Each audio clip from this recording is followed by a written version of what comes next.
మహాగణాధిపతయే నమః. ఓం గురుభ్యో నమః. ఓం శ్రీమాత్రే నమః. అరుణాం కరుణాతరంగితాక్షీం ధృతపాశాంకుశపుష్పబాణచాపాం అనిమాదిభిరావృతాం మయూకైః అహమిత్యేవ విభావయే భవానీ. శ్రీమాత్రే నమః.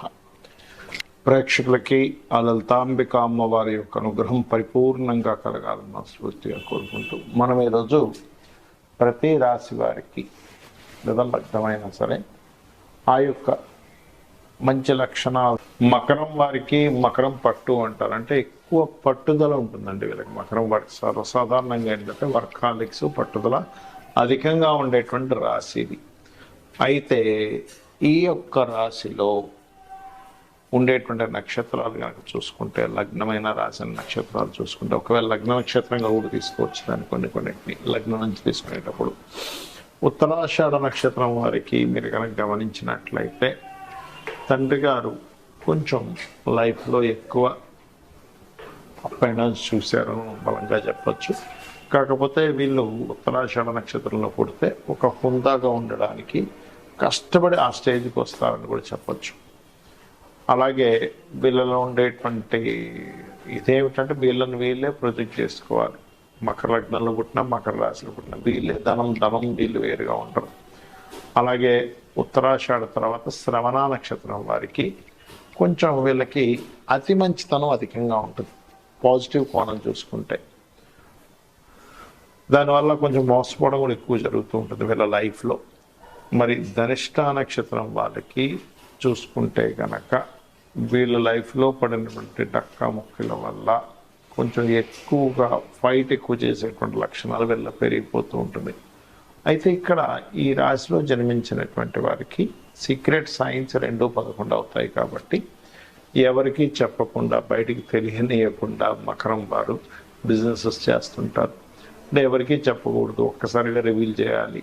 ఒకవేళ ఇది నష్టం వస్తే మళ్ళీ దీన్ని అందరూ తెలుసుకుంటే నేను ఏం బిజినెస్ చేసా నష్టపోయామని అంటారేమో అని ఎవ్వరికి 1% కూడా తెలియనీయకుండా బిజినెస్ సాగిస్తారు. ఇది చాలా ముఖ్యమైన అంశం. అందులో ముఖ్యంగా వృశ్చికంలో అధిక గ్రహాలు ఉన్న వృశ్చిక రాశి అధిపతి కుజుడు వెళ్ళి వేరే గ్రహాలతో కలిసిన, లేదా కుంభరాశిలో అధిక గ్రహాలు ఉన్న వృశ్చిక రాశిలో అధిక గ్రహాలు ఉన్న ఈ యొక్క లక్షణాలు ఎక్కువగా అవుతూ ఉంటాయి. అయితే ఇక్కడ వీళ్ళ పట్టుదల, వీళ్ళకు ఉండేటువంటి ఓపిక, వీళ్ళకు ఉండేటువంటి ముఖ్యంగా కష్టపడేటువంటి స్వభావమే వీళ్ళను పైకి తీసుకొస్తుంది. బికాజ్ ఆఫ్ శని కష్టానికి కారకుడు.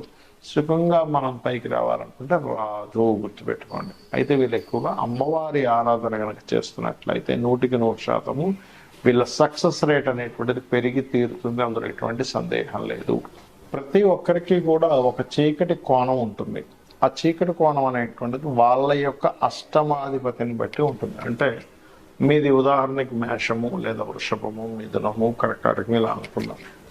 అక్కడి నుంచి 8th లార్డ్ అంటే మేషానికైతే కుజుడవుతాడు, వృషభానికైతే గురువు అవుతాడు, మిథునానికైతే ఆ యొక్క శని, కర్కాటకానికి శని, సింహానికైతే మరలా గురువు, కన్యకైతే కుజుడు, తులకైతేనేమో శుక్రుడు అవుతాడు, వృశ్చికానికి బుధుడు, కన్యకి మనకి ధనస్సుకి అయితే చంద్రుడు, మకరానికైతే రవి, కుంభానికి బుధుడు, అదేవిధంగా మీనానికి శుక్రుడు అవుతాడు. కాబట్టి ఈ యొక్క రాస్యాధిపతులు కనుక సీక్రెట్ సైన్స్ అంటారు. అంటే secret science is different, secret lord is different.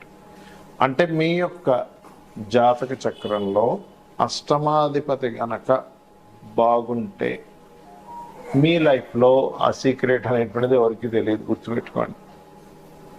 అష్టమాధిపతి కనుక పాడైతే ఇక్కడ చాలా రకాలు ఉంటాయండి. ఎలా అంటే నేను చూసినటువంటి నా యొక్క అనుభవంలో అష్టమాధిపతి బాగా పాడైపోతే వీళ్ళ యొక్క సీక్రెట్ని వీళ్ళు బయటపడ్డా కూడా అయితే ఏమైంది, నేను ఇది చేస్తున్నా, అయితే ఏమైంది బుకాయిస్తారు కూడా కొంతమంది.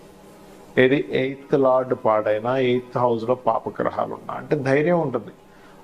కొంతమంది చూడండి సిగరెట్ తాగుతుంటారు, కొంతమంది సీక్రెట్గా, ఇంకొంతమంది సీక్రెట్గా డ్రింకింగ్ హ్యాబిట్ ఉంటుంది, ఇంకొంతమంది సీక్రెట్ అఫైర్స్ పెట్టుకుంటారు, ఇంకొంతమంది సీక్రెట్ ఏదో సంథింగ్ చేస్తుంటారు. కానీ ఎప్పుడైతే పాపగ్రహాలు ఉన్నాయో వాళ్ళు ఆ సీక్రెట్ని ఓపెన్ అయిపోయిందంటే ఇంకా వాళ్ళని పట్టుకోలేము. అందుకని మీ పిల్లలకి ఎవరికైనా ఇటువంటి అలవాట్లు ఏదైనా ఉంటే కనుక అష్టమంలో అధిక గ్రహాలు పాపగ్రహాలు ఉంటే వాళ్ళ సీక్రెట్ని వాళ్ళ ముందు ఓపెన్ చేయకండి, తెలియనట్టుగానే ఉండండి. అప్పుడే వాళ్ళు కొంచెం ఉండగలుగుతారు ప్రశాంతంగా. అంటే ఓపెన్ చేసేసారా ఇంకా భయం లేకుండా మీ ఇంట్లోనే కూర్చొని మందు కొట్టడం, మీ ముందే సిగరెట్ తాగడం, మీ ముందే ఇప్పుడు చాలామంది చూడండి వైఫ్ అండ్ హస్బెండ్ విషయంలో కూడా అఫైర్స్ ఉంటుంటాయి కొంతమందికి.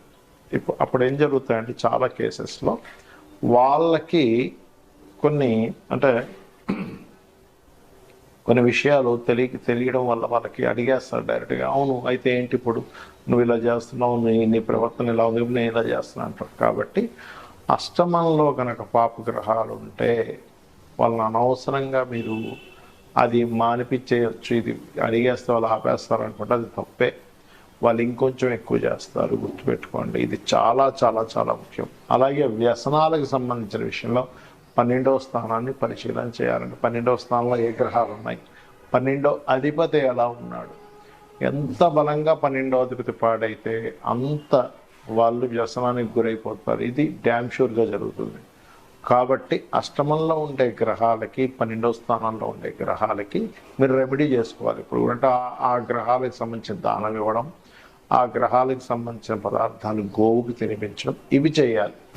అయితే ఇక్కడ మీరు అర్థం చేసుకోవాల్సింది ఏంటంటే కొంతమందికి అంతర్ముఖం వేరుగా ఉంటుంది. అంటే బయటకు కనబడేటువంటి వేరు, అంతర్ముఖంగా ఉండేటువంటి వారు వేరు. అయితే ఈ అంతర్ముఖంగా ఉండేవన్నీ కూడా ఎక్కువగా కనుక మీకు జన్మజాతకంలో రవి నుంచి 9 గ్రహాలు వృశ్చికంలో కానీ లేకపోతే కుంభంలో కానీ ఉన్నప్పుడు మాత్రమే వాళ్ళకి ఎక్కువ సీక్రెట్స్ ఉంటాయి. కానీ అందరికీ ఏవో సీక్రెట్స్ ఉంటాయి అనేటువంటి భ్రమలో మాత్రం బ్రతకకూడదు, గుర్తుపెట్టుకోండి. అంటే స్కార్పియో సైన్లో అధిక గ్రహాలు ఉన్నా, కుంభరాశిలో అధిక గ్రహాలు ఉన్నా వాళ్ళకి సీక్రెట్గా ఎక్కువ అంటే వాళ్ళకి రకరకాల అఫైర్స్ అనుకోండి, లేనట్లయితే బయటకు ఒకలా మాట్లాడుతూ లోపల ఇంకో రకంగా ఉండడం కానివ్వండి. అలాగే మరొక విషయం ఏంటంటే ఇక్కడ వాళ్ళు చేసేది ఒకటి, చెప్పేది ఒకటి, చేసేది ఒకటి కానివ్వండి. ఇవన్నీ కూడా స్కార్పియో సైన్లో కానీ అలాగే కుంభంలో కానీ. అయితే ఇక్కడ ఎంతసేపు వాళ్ళకి సీక్రెట్గా ఉంచుకుంటారనేటువంటిది ఒక ఎత్తు అయితే, కొన్ని సీక్రెట్గా ఉండేటువంటి అంశాలు ఏవైతే ఉంటాయో ఆ యొక్క అంశాలు వాళ్ళకి అర్థమవుతాయి కూడా సీక్రెట్ సైన్లో ఉన్నప్పుడు. అంటే ఏమిటి, కొంతమంది చూడండి పలానా దగ్గర నీళ్లు పడతాయండి అంతర్గతంగా ఉండే వాళ్ళకి చెప్పగానే అక్కడే వాటర్ పడతాయి. ఇంకొంతమంది పలానా దగ్గర ఏదో నిధులు ఉన్నాయని చెప్తూ ఉంటారు. మరి కొంతమంది ఎవ్వరూ రివీల్ చేయలేనటువంటిది, అంటే ఇప్పుడు చూడండి డయాగ్నోస్టిక్ కూడా అందనటువంటి కొన్ని రోగాలని వాళ్ళకి అర్థమైపోతూ ఉంటుంది. అలాగే అకల్ట్ రిలేటెడ్ అంటే ఆస్ట్రాలజీ, వాస్తు ఇలాంటి సబ్జెక్ట్స్లో ఉండేటువంటి వారికి కూడా అష్టమంలో ఉండే గ్రహాలు, సీక్రెట్ సైన్లో ఉండేటువంటి గ్రహాలు బాగా హెల్ప్ అవుతాయి. అంటే ఇక్కడ మనం అర్థం చేసుకోవాల్సింది ఏంటంటే ఎంతసేపు సీక్రెట్ సైన్ అంటే వాళ్ళలో ఎప్పుడూ ఏదో ఒక సీక్రెట్ కోణం ఉంటుందనేటువంటిది మాత్రమే కాకుండా వాళ్ళు ఏదైనా రీసెర్చ్ ఓరియంటెడ్గా వెళ్తే కూడా వాళ్ళకి అద్భుతంగా ఉంటుంది అనేటువంటి విషయాలు మనం అర్థం చేసుకోవాలి.